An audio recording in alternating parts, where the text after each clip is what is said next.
Alright guys, what is up? Welcome to the AA Podcast. My name is Eric. And my name is Zach.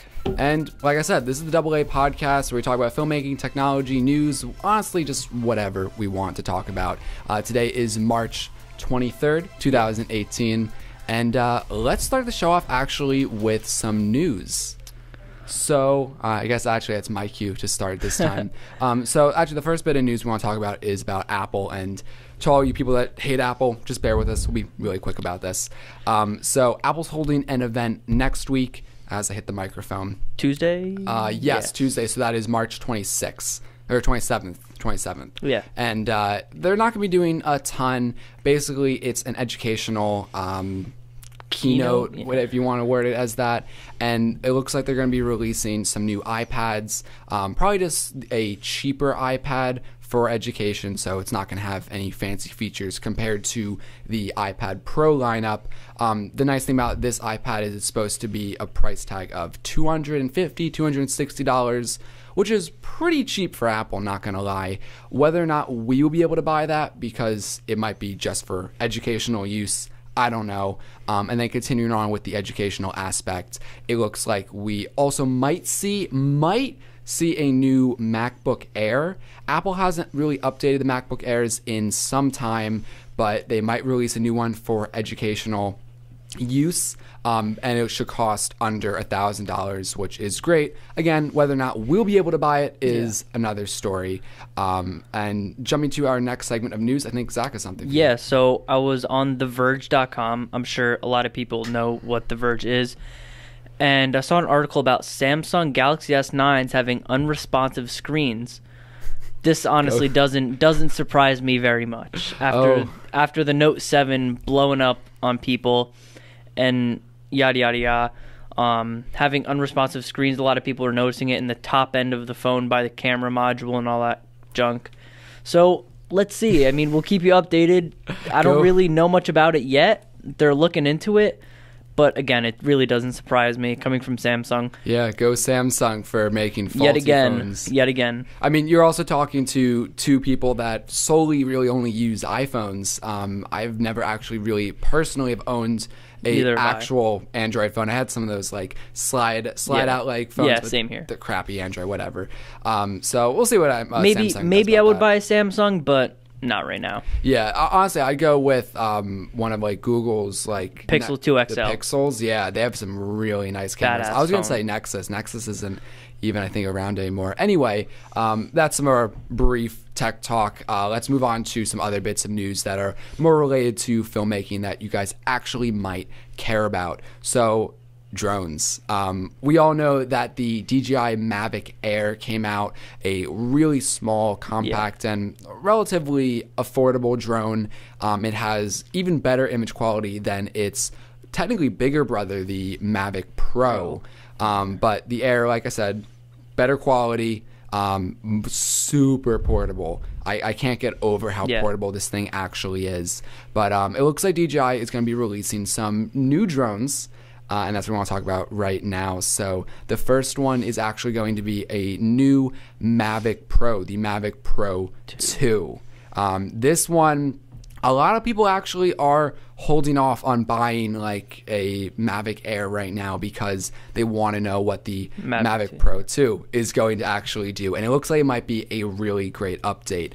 The Mavic Pro, when it came out, a lot of people say that it's not really a fine-tuned design. Some people have, people have complained about the quality kind of feels almost like a prototype product. Not to say it's a bad product by any means, but there just are things to be worked on. And it looks like the Pro 2 might be a really big step up. So just going off a quick little list of what might be coming in this new drone from rumors and whatnot that we've seen. It looks like it's going to just be a more refined product. It's going to be quieter, longer battery life. We might see different style batteries. But the big thing about the new Pro 2 is the image quality on the sensor.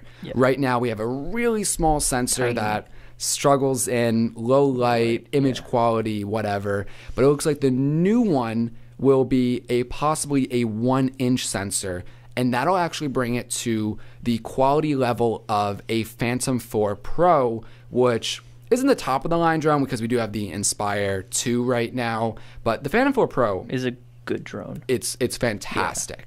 Absolutely gorgeous image quality. And if the Mavic Pro 2 can get that good image in such a small and compact design, that's going to be I think it's something that I would definitely look into buying. Yeah, most certainly. Maybe for our next drone? Maybe, but we'll talk about that in a minute. I don't know. I want to carry on with our next bit of drone talk, and that is, and this is going to be really quick, it's another drone the DJI is working on, of course, and that is the Phantom 5. So, as already mentioned, the Phantom 4 Pro is probably DJI's top of the line consumer based drone. Even a lot of professionals still use it because of its compact design compared to something like an Inspire 2. But it looks like the Phantom 5 might get a really big boost in image quality, or at least the ability to manipulate your image quality, because it might have interchangeable lenses. This is really just a rumor. We don't really know, but from what we've seen, that may be coming. And when will it be coming? Well, the Phantom 5 probably isn't coming out till roughly the end of this year, probably around the fall time frame. But the Mavic Pro, the Mavic Pro 2, that should be coming out ideally June-ish of 2018. Hopefully. Yeah. So that's right around the corner. If you're looking to buy a drone, you might want to wait for that, or else, you feel free to buy the Mavic Air right now, which is definitely selling the most. That is our new segment of this podcast, and I want to still talk a little bit about drones. So I want to talk about the drone that we actually have right now. So Zach, take that away a little bit. The drone we have is the Phantom 3 Standard. The Phantom 3 Standard. And the pros and cons of owning a Phantom 3, the one thing that I would like that the Phantom 3 would have if it was the perfect drone, was almost the gimbal that the Inspire has, where I can totally go full circle. Because now I got to turn the whole drone, whatever I want to do. So if I want to do like a panning shot, like coming around something, a lot of controls that kind of get a little tricky.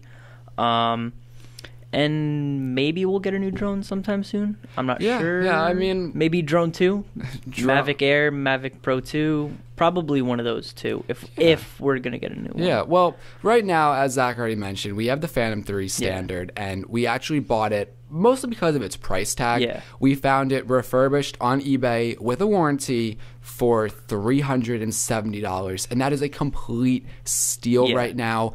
Even if you go on Amazon or eBay right now, today, I think that drone costs no more or no less than $500. So to get almost $200 or so off on the drone, fantastic. And because it's our first drone, we didn't want to spend a ton of money. So, God forbid we do crash it, destroy it entirely.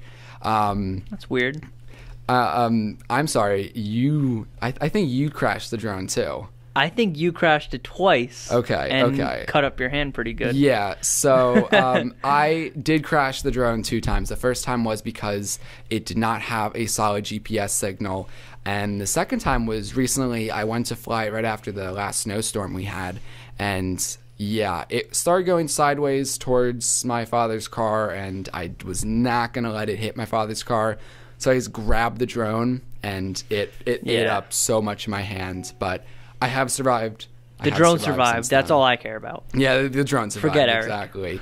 And for people that are wondering, because we've been talking about image quality on like the Mavic Pro, Mavic Pro 2, Mavic Air, the Phantom 3, for what we do right now, the quality's fine. Yeah. It's nothing 2.7K. It's good enough for now. Yeah, I mean, even though we sometimes shoot in like 4K and whatnot here, we still do a lot of editing just in HD. So having that 2.7K resolution gives us a little more leeway to play with. So in terms of image quality, the Phantom 3, not bad. But my problems with the current Phantom 3 we have, and this is kind of what the Phantom lineup is, they are beefy drones. Yeah, it can definitely take a beating. Yeah, but like even so, it's definitely not as beefy as like the Inspire, but the Phantom series, it still is a decent sized drone. It's kind of a pain to carry it around. You have to set it up. So that's why we might look at getting a different drone. Possibly, I'm kind of thinking the Mavic Air just because of its size. But with the Phantom Pro, the Phantom Air Pro 2. Pro 2, yeah. The names are messing me up at this point. I might have to wait, and we'll see. But my vote is to wait. Your vote's to wait? Yeah. Well, I don't have the money right now to buy the Air, so we're not buying the Air just yet. We might wait for the Pro 2, but we'll see. All right, so sorry about that interruption, and we'll discuss that towards the later end of this podcast. But I want to transition away from drones and talk a little more about last week's episode of the podcast, or well, not last week's episode, but the last podcast where we talked about the Panasonic G9 versus the Canon 60 Mark II, whatever you want to say.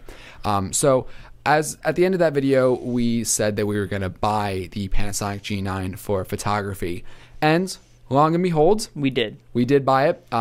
Zach is on that camera currently. I'm on the Panasonic GH5, and we did buy that camera for photography. With that said, yes, we're still going to use it for videography. It still is a very capable camera, but mainly for photography. It is made for photography. As soon as I took it out of the packaging, I realized took it out of the packaging. As soon as I got my hands on it, I did realize its faults in the terms of videography. We'll discuss some of the events that we've recently done that this may or may not have been a problem to, but one major problem is it does not have continuous recording. If you're filming HD or 4K at 100 megabits per second, it only does 30 minutes of recording, or 29.9, whatever you want to say. And then if you do like 4K at 150 megabits per second, you are limited to only 10 minutes. 10 minutes of recording. Kinda sucks. Come on, Panasonic. Kinda sucks. But you can't really blame them because it is made for photography. And before we talk about the photography benefits and whatnot with this camera, let's quickly go over what we actually have done with the camera so far. So the events that we've done with the G9, it was last week, I think. We share a building with a daycare that is run by Little Learners, and they contacted us to do their school pictures. So easy enough. Put the G9 on a tripod, bunch of soft boxes and everything, backdrop. G9 performed great, and we shot in RAW, which the pictures look phenomenal. We're not done with them yet, but we're still working on them, but the details really good in them. We shot in RAW. I will mention, as of today, March 23rd, 2018, the Mac operating system does not support those RAW files. So we have to use like Adobe Lightroom. Lightroom CC. We figured it out. Yeah, there are other programs that do support the RAW file, but you cannot view the RAW file within macOS. Within macOS, like you click the space bar, you try to preview it, you just can't do that.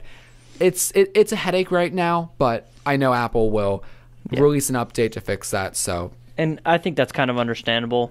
Yeah, and that happens with any camera. So anyway, continue on. So we did a wedding this past Sunday for a couple named Mushtava and Verda. Yes, that was her name.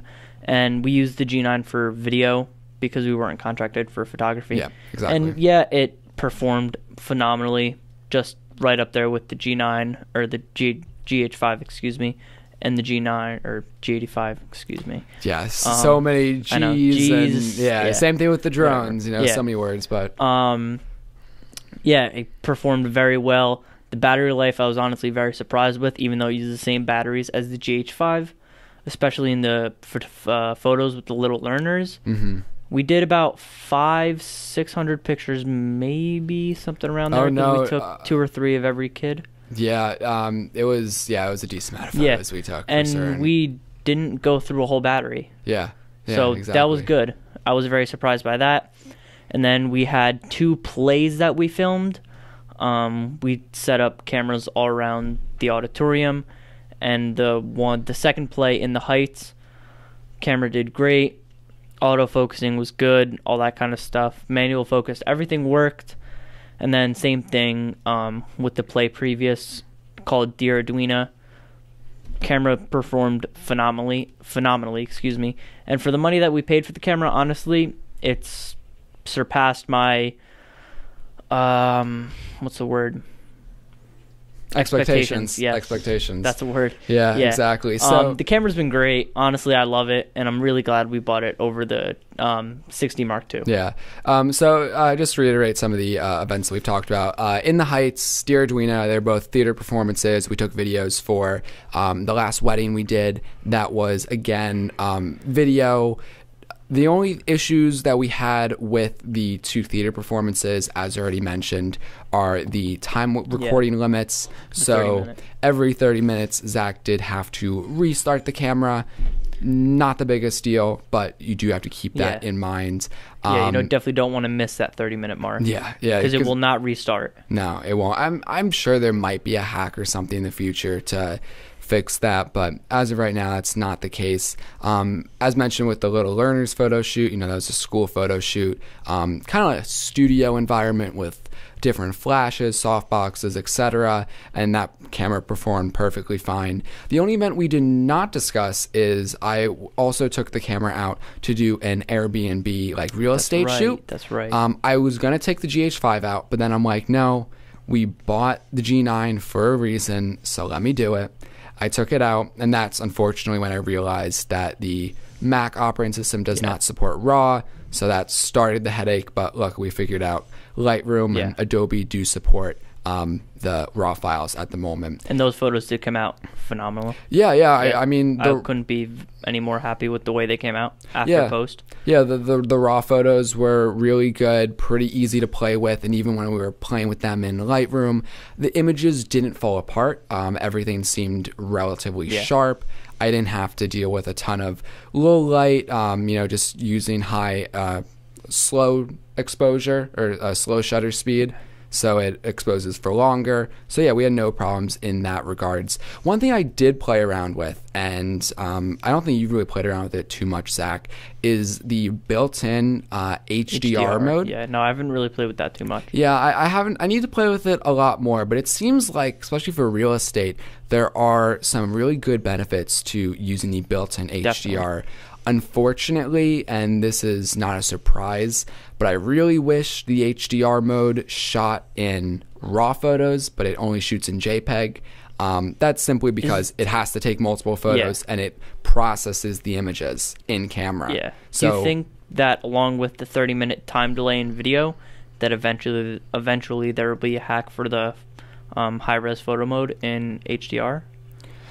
You know what I mean? Do you think it'll eventually be able to shoot higher quality in HDR with a hack? Oh, okay. All right. You know what I'm saying? I'm not going to address your question just yet. I want to continue on and talk about that feature, actually. And you can take that away. There's a high res photo mode. We did a full video on it on the YouTube channel. You can check that out in the annotation right up there. I'll put it up here. Yeah. So, but yeah, you were looking at those photos. Yeah. Want to talk about that? Definitely check out our full video on it. It'll go into a lot more detail than I will here. So what it does basically is definitely you need a tripod to do it. If you're shooting outside, I suggest not shooting with any wind because you'll see it. So what the camera does is it takes a burst of 8 photos and it stitches them together into a high-res photo. And it can do that at a resolution, I guess you could say, of 80 megapixels or 40 megapixels. And at first it was very hard to tell the difference. But as you look at it more, especially in one shot that we took of this plastic wheel in the local park right down the road, the plastic, I guess from being scratched up from being outside, there was a lot more definition in the picture when you zoom all the way in, but all the way out you can't. It's very hard to tell the difference, but I'm sure once we get a big photo printed out, you'll definitely be able to see a difference. Well, yeah, that's exactly what I was going to say. Is the high resolution photo mode in the Panasonic G9, it's not going to make or break your photos, but if you are planning to blow them up, get them printed out in a large format, using that mode can add a lot more detail into those shots when you're Definitely. blowing them up. And as Zach mentioned, because it takes a burst of photos, if you have any movement or anything, You'll see it. You see the frames being blended together, and you'll get motion blur, and it will not be a pleasing shot. I actually found it really funny when we took a photo of a car moving. We didn't even notice it till we did it in post. There was a Ford pickup, and it looked like it was a Ford pickup limo. Yeah, it because took of multiple 8 images. trucks being all stitched together. Yeah, so I mean that shows you what the high resolution photo mode does do. But so those are the 2 features we've been playing around with on the Panasonic G9. Still a lot more to play around with. Yeah, there's still most certainly a lot more. I want to play around a lot more with HDR and really just keep taking this camera through its paces. We have some weddings that are going to be coming up that we will be doing photos for the Panasonic G9. So stay tuned for those. We'll show you how that performs. We do need to pick up some more lenses though for that. So any suggestions, guys? Yeah, I mean, I'm thinking we get the 42.5. I think that's an f1.2.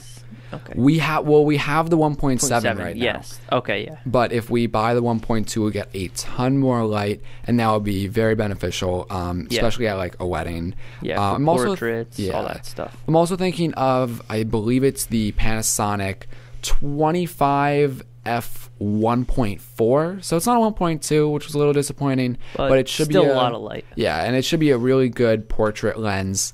And then we have a 35 to 100 mil. It's only an f2.8, but still a very good lens. Yeah, if you need to zoom in, it is what it is. You're not gonna get any brighter of an image unless you go with like a Canon lens and then get a Metabone speed booster, which we hopefully will try out, see if it's beneficial.